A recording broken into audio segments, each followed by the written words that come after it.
God, oh my God, for God sake. जब किसी को वास्ता देना होगा तो क्या कहेंगे? भाई गॉड का वास्ता, तुम इतना, इससे ज्यादा गॉड।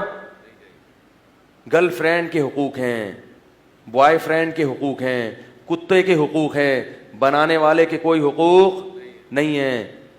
तो ये बातें कौन बताता है? कुरान।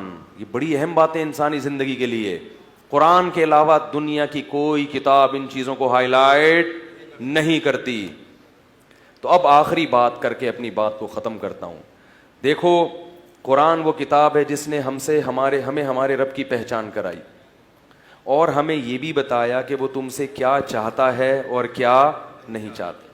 तो कितनी बदकिस्मती की बात होगी कि इतने बड़े राज पर हम मुत्तले हो गए कि हमें अल्लाह का पता भी चल गया और ये भी पता चल गया कि वो हमसे क्या चाहता है और क्या नहीं चाहता, फिर भी हम इस कुरान को नज़रअंदाज करके अपनी मनमानी ज़िंदगी गुजारें।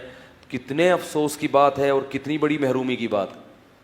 ऐसे लोगों के लिए अल्लाह ने जहन्नम की आग तैयार करके रखी है, इतना सख्त अजाब कि इतनी बड़ी नेमत तुम्हें मिली थी और तुम उस नेमत से नज़रें चुराते रहे। तो इतना बड़ा जुर्म है कि उसके नतीजे में अल्लाह ने क्या रखा है? जहन्नम की आग। तो अल्लाह हमसे क्या चाहता है? पहली बात ये चाहता है कि मुझे एक मानो, मेरे साथ कोई शरीक, क्योंकि इस कायनात में मेरे अलावा कोई और बादशाह होता तो कायनात का निज़ाम तबाह बर्बाद हो जाता। मुश्किल कुशा हाजत रवा सिर्फ और सिर्फ किसे समझो? बोलो भाई, मुझे, मैं कर रहा हूं। अब आपके सामने कोई खजूरें रख के गया, आपने कहा ये तो कर रहा है मगर वो भी कर रहा है, वो भी कर रहा है, वो कहेगा भाई मैं कर रहा हूं, मौत से मैंने तुम्हें बचाया, उसको गुस्सा आएगा ना? ऐसे ही अल्लाह को भी गुस्सा आता है कि पानी के कतरे से इंसान किसने बनाया?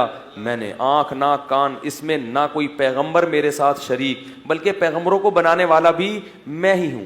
इसमें ना कोई पैगंबर शरीक, ना कोई बुजुर्ग शरीक, ना कोई फरिश्ता शरीक। अरूनी मादा खलक़ू मिनल अर्ज़, फरमाए जिनको मुश्किल कुशा हाजत रवा समझते हो कि तुम्हारी हाजतें पूरी करेंगे, बताओ इन्होंने जमीन और आसमान में से किस हिस्से को बनाया है?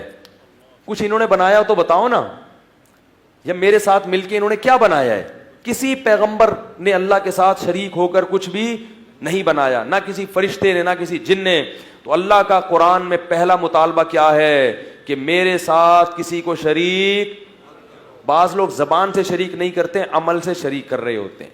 जब आपने कह दिया कि वो भी मुश्किल कुशा, वो भी औलाद दे सकता है, वो भी औलाद दे सकता है, वो भी मेरी बिगड़ी बना सकता है, इसका मतलब आपने अल्लाह जैसा दूसरा अल्लाह बना लिया है। तो जबानी दावे नहीं चलेंगे, अमल चलेगा, अमल।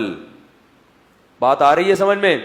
दूसरा अल्लाह ने मुतालबा क्या किया बहुत ज्यादा, वो कि जब मुझे पहचानते हो तो कुछ मेरे हुकूक होंगे और कुछ मेरी, बोलो ना, अबे यार ये भी नहीं पता, मखलूक के हुकूक होंगे।